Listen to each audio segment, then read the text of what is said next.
One day I'll sail around the world. I put everything for sale, everything I own. I knew nothing.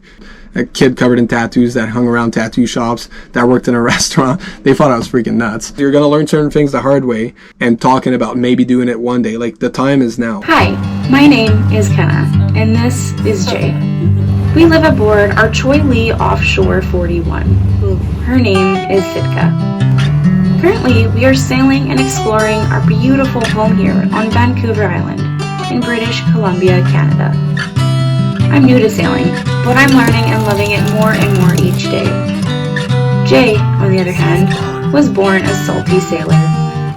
As he takes me under his wing to get ready to sail around the world, join us on our adventure of falling in love with the beauty of life and the wonders of each other. Welcome to the story of us, and welcome to Sailing Sitka.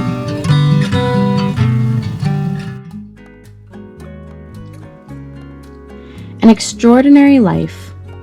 One does not just simply know from a young age that this is a possibility, and an achievable one at that.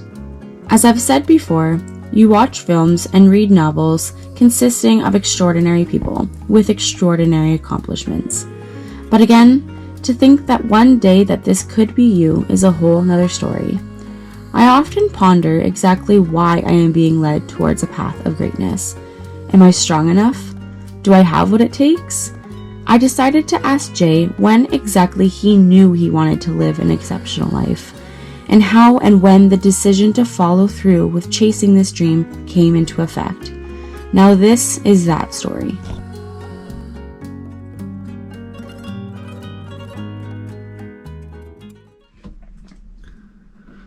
All right, good afternoon. I hope you guys are all doing good. I know this isn't tea, it's actually beer, but I'm drinking it out of this cool little cup. So anyways, we thought we'd do a little something different for this week's episode, as we're not actually going to be on board Sitka. We're actually going to be out in Alberta visiting Kenna's family. So a lot of people have asked me over the years how I got into sailing. So I figured I'd tell you this little story, and hopefully maybe it'll inspire somebody to do something out of their comfort zone. So the way I got into sailing is kind of an odd way, actually. So I grew up in Quebec City. So for those who don't know, it's on the east coast of Canada, and it's right on a river called the St. Lawrence. So people do sail on that river, but it's not like a sailing mecca of the world kind of thing. I was actually shopping for seagoing kayaks when I was 17 years old, and my goal was to kayak from Quebec City all the way to the fjord in Saguenay. So going through the process of looking for a kayak and shopping for the gear to like be able to do a multi-day trip on a kayak, which included, you know, an ultralight tent and a little camp stove and all that. Well, the price of that trip kind of exploded and went way beyond what I could afford, which was not much, as I was living on my own in an apartment and working full-time while going to high school.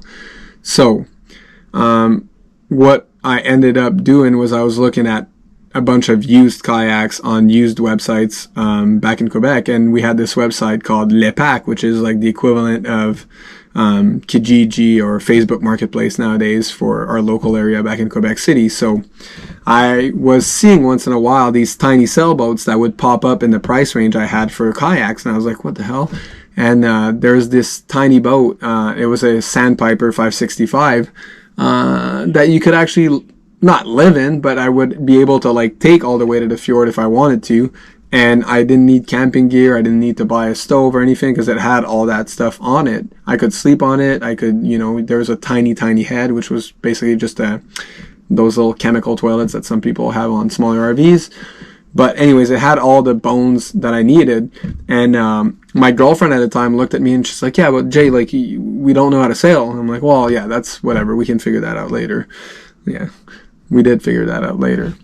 So anyways, I did end up calling the guy and inquiring about the boat. And then he told me to come check it out. So I did go check it out. He was actually not home when I did. So but I looked around and right away I was like, okay, like I need to do this. Like this is epic. Like there's something inside me that was like, that got like really excited about this thing. So anyways, I ended up calling the guy later that night and asking him if it was possible to buy the boat under a few conditions. Some were kind of ridiculous when I think back on it now, but I basically told him, like, listen, I have no money, but I can pay you the full amount that you want by next season. Because when I went to look at the boat, if I remember correctly, it was like late September, and marinas in Quebec close on Halloween because the St. Lawrence freezes over, so you have to take all the boats out by the marina I was at anyways. The cutoff was Halloween. So they I lost my train of thought here. Ding ding ding ding ding ding ding ding. Yeah, so basically that was one of my conditions, was doing payments per month. So I gave him post-dated checks, and he accepted that condition. And then the other condition was that he had to keep the boat on his actual property until we were ready to launch it in the following spring, which he also agreed to, which was good, because I lived in a tiny apartment where I didn't even own a car. I didn't have a parking spot. I had nowhere to store a boat, let alone a way to even bring it to the water. So he ended up agreeing to that, which was good. And I also asked him if he could spend, like, you know, a day helping me rig the boat and, like, teach me how to sail. So he accepted all these crazy conditions, which was awesome. And throughout the months, he would update me once in a while. We'd have, like, these little chats on the phone. This was back in 2008, 2009. So it was like before. I didn't have a smartphone back then, or like I think I had Facebook, but anyways, like it wasn't like the way the world is today. So like we'd actually phone each other once in a while throughout the process. But throughout the entire winter, all I did was read everything I could about sailing. The YouTube channels didn't exist back then, so I was going to the local, it was called Renaud Bré in Quebec. If some of you are watching, you'll know what that is. But it's basically just a bookstore, basically. But they have CDs and stuff like that. But all the sailing magazines were from France. So anyways, I bought a bunch of sailing magazines. We're reading those. I bought a bunch of sailing book. One of the book that really spiked my interest, that I read later after actually getting the book, and I recommend it to anybody who speaks French, is called La Vlimeuse. There's like 3 tomes, like 3 different books. It's really cool. It follows a family that built their own steel boat and sailed around the world.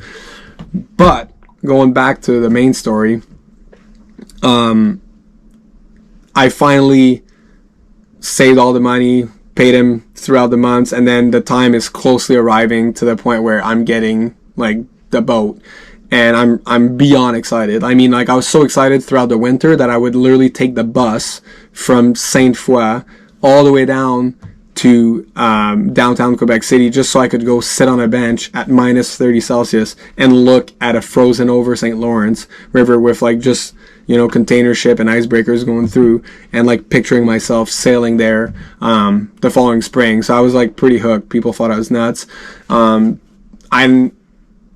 I was probably a little nuts, to be honest, because that's all I like. All my money was going towards that. Like, I had literally no money to spare. Like, I couldn't go out to restaurants, couldn't go out to bars, couldn't do anything. And I mean, I was like at that age where you want to do those things, but I just sacrificed a lot to just get that boat. So time comes, he comes over with the boat, we rig it in the parking lot, and I had saved enough money to get a mooring ball at this marina. I couldn't afford a dock, so I had this mooring ball, and they had this service that would bring people to their mooring balls who didn't have dinghies, which was a good thing because I didn't have a dinghy. So we put the boat in the water, and then that day we go out sailing on the St. Lawrence, and the previous owner asked me, he's like, do you like adventure? I'm like, yeah, of course. Like, that's why I'm doing this. He's like, good, because like when you're sailing, you won't have to look for it. It'll find you. And I kid you not, like literally 5 minutes later, we're like sailing, and all of a sudden he's trying to explain something, and he looks forward and he pushes the tiller hard over, and we were like a foot away from hitting a giant, you know, steel buoy, like a marker buoy in the St. Lawrence, and you could just see the current ripping around it. And he's like, you see, I was just telling you about, you won't need to look for adventure. I was like, holy shit. Like, I thought like sailing was all chill and stuff. It can get kind of sketchy quick if you don't pay attention. So anyways, I learned the ins and out, not really the ins and out. I learned the very, very, very basic ins and out of sailing that day. And because like you can only learn so much through reading, right? I had read about everything I could possibly get my hand on in French, which was hard to find English stuff in Quebec. So everything I could find my hand on about sailing, I read during the winter. But a lot of it, like, I mean, for those of you who are watching that are sailors, you'll get this. Like, it's really hard to comprehend a lot of it because just the terminology itself is so foreign. Like, everything on a boat is named something different, right? Like, the kitchen's a galley, the bathroom's a head. Like, they don't even say ropes. The only rope is this thing. Everything else is called a sheet or a halyard, or, you know, you got reefing lines and so forth. So, like, the language alone in the book was very confusing to me. So it was good the first day to, like, get it all out and, like, see, okay, this is what they meant by this and that. But I mean, sailing, the reason why so many people I think are attracted to sailing is it's a constant learning experience. You'll never know everything about sailing. And those who claim that they do know everything about sailing are completely, they're lying. Like, there's no way. Like, I learn things every day, and I've been sailing now for 15 years.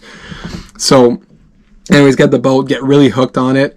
I knew nothing. Like, when I say nothing, I meant I knew nothing. I didn't know how to use tools. Like, I mean, I had built, like, you know, tree houses and little rafts in the river growing up, but I had never built anything substantial. I didn't own any tools.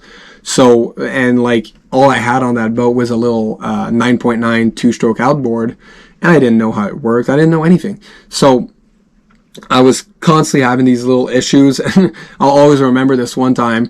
I thought, like, I didn't even know what varnish was. I was looking at the handrails, and they were, like, flaking off, and I was like, oh, I need to paint these.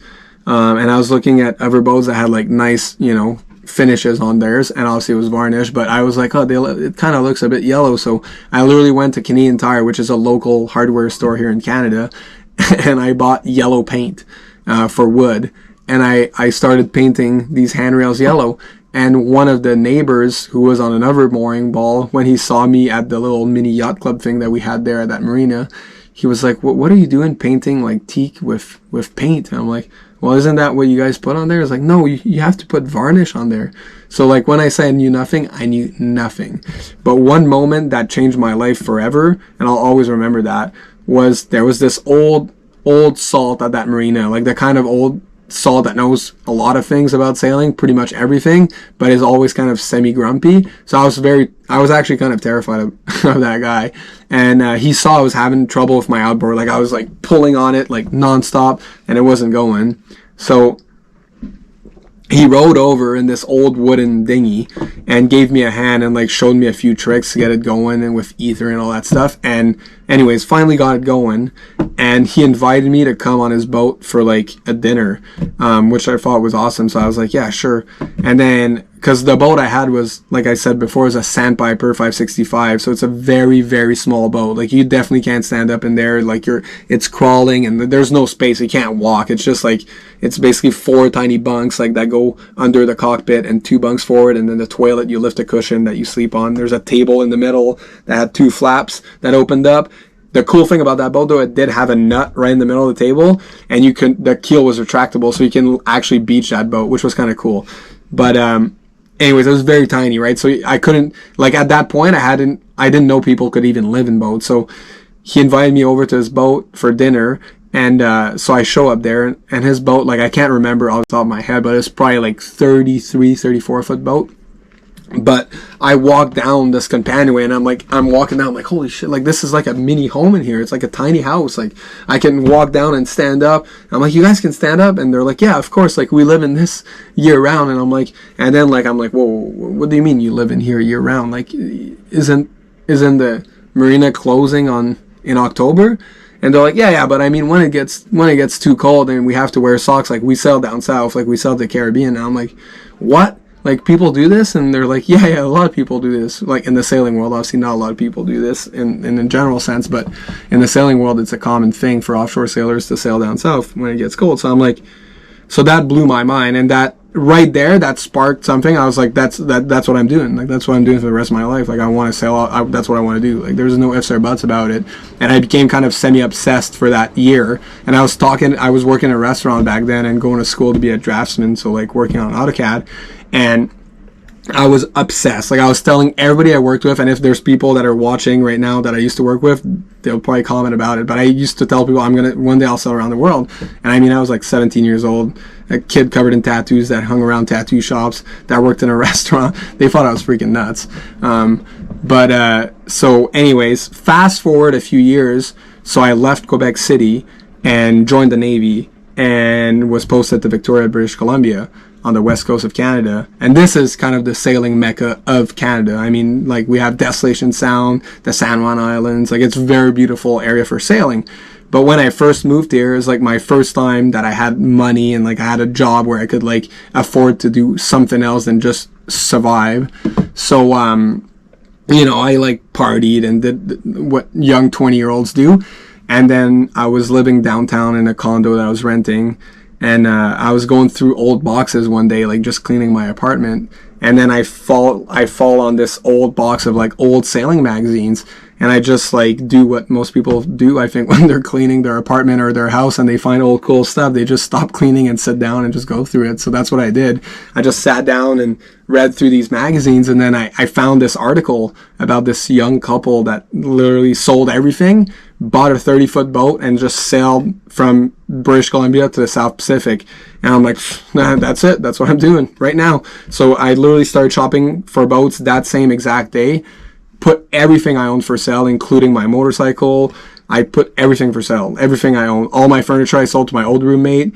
And then I was actually going on a course that was like 4 months long in Halifax. And just before leaving on that course, I put an offer on a boat, which was a Rawson 30. It was a piece of shit, honestly. Like, it had nothing going for it. But it was a boat that was capable of going offshore. And I could afford it. Like, I think it was $7,000, $500 that I paid for it total Canadian. But I mean, it needed an engine, it needed rigging, it needed everything. So I once again called that person, told him like, hey, like I'm looking to buy this boat. And it was a lady, her husband had died. It was like his project boat. She was in the Coast Guard, if I remember correctly, and she was like gone for work. No, she was in the Coast Guard for sure. And she was gone for work, so I couldn't actually finalize anything before I went to Halifax, but she agreed to keep it on a hold for me while I was there. And I sent her like a deposit to like keep that locked in, which was good. And then while in Halifax, all I did was read everything about diesel mechanic and electrical and more offshore sailing things, basically, because my only sailing experience had been on St. Lawrence on a small boat, and like offshore sailing was like way beyond. It was a dream, but it was not going to be in my any immediate reality at that point. So now it was like actually like, okay, I really want to do this.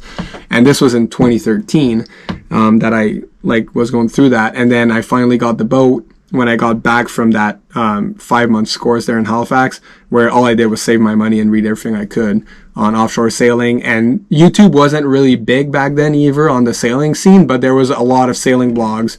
So I read countless sailing blogs. There was tons of them. And it was actually, I was addicted. I was just reading them all. So I got back to Victoria and then right away started working on my boat like 24/7. Every minute I had, all my money was going to that boat. And it wasn't liveaboard ready. It wasn't ready for anything at first. So I was still living in an apartment downtown Victoria. But what I did is while I was in Halifax, I told my roommate, hey, is it possible for you to downgrade to a 1-bedroom apartment? And when I get back, I'll still pay you like a portion of the rent. But when I get back, like I'll only be there one or two nights a week. And when I'm there, I'm just going to sleep on the couch. And the rest of the time, I'll just be doing the drive to, because my boat was in Nanaimo and I work here in Victoria, BC. So it's quite a drive to do every day. But I did it to like get the boat ready. And, anyways, long story short, we're probably 8 minutes in now, got the boat ready to the point where I could live on it, finally moved it to Victoria, started living full time on it. And then for a year, I did a full refit. Like, I mean, everything, and I was learning a lot of things for the first time back then. That was in 2014, at that point. And I mean, so many people helped me. Like, I mean, the cruising community is amazing. Like, I didn't know, I knew a little bit more by then, but I didn't know a lot of stuff. Like, I didn't know how to do fiberglass work. We had one of our neighbors, Pierre, he spent like weeks helping me, like teaching me everything, spending 12 hours a day in a freaking hazmat suit, grinding fiberglass, sweating on top of each other. Like, amazing people. I had a buddy, Warren, teach me a lot of things about rigging, hooking up friends that he knew that owned rigging companies to like give us a break on the cost of stuff. Like, it was amazing. Like, such a great learning experience. Yeah. And it was, yeah, I don't even have words, honestly. Like, so many people were so generous with their time. And anyways, got the boat finally to a point where it was ready enough to go sailing offshore. And then in July 5th, 2015, when I was 25, sailed offshore on that boat, which was a Rawson 30, like I said before. So not a big boat, but it was stout. It was ready to go. We encountered a lot of issues. I may talk about it later. There's a few articles in Latitude 38 about it. But yeah, sailed from Victoria, British Columbia to San Francisco, and then from San Francisco to Hawaii, to Oahu, and then Oahu back to San Francisco, and then down the coast to Mexico, and then ended up in La Paz in the Sea of Cortez, and ended up putting that boat for sale a year later after leaving, and then wanting to get a bigger boat to like do the trip around the world. And I had to go back to work. Like, my funds had like depleted completely. So came back to work in the Navy and got this current boat, Sitka, which is in offshore 41 Choi Lee, and have been refitting it ever since. So I bought this boat in October 2016, and I've been working on it nonstop. There's been years where I worked a little bit less on it because I was gone for months at sea with work.